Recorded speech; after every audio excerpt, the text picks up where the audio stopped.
He had nothing. He found everything, and he gave it back. Part 1.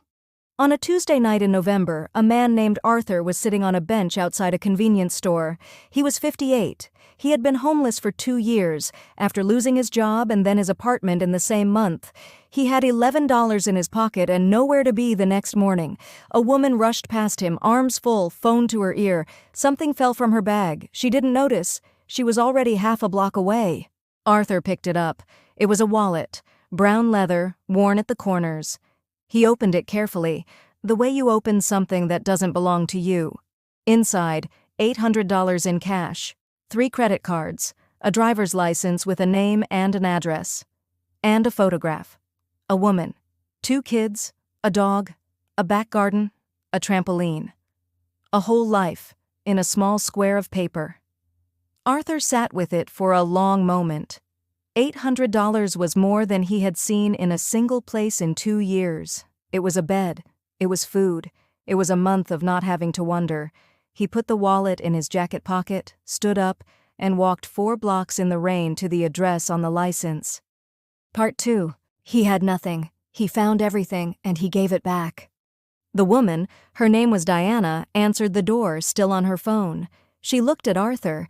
She looked at what he was holding out toward her. She ended the call. She said, "That's my wallet." He said, "You dropped it outside the store on Maple. I thought you might need the photo." Diana looked at him, really looked, the way people rarely do, and asked him to wait. She came back with the wallet, with a hot drink she had made in the 2 minutes she was gone, and with something else, her card. She was the hiring manager at a logistics company 3 miles away. She said if he came in on Friday and asked for her by name, she would make sure he was seen. Arthur came in on Friday.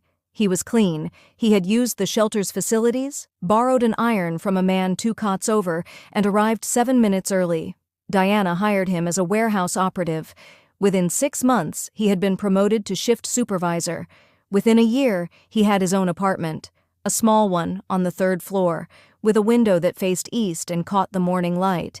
He kept Diana's card in his own wallet, right next to a photograph he had printed.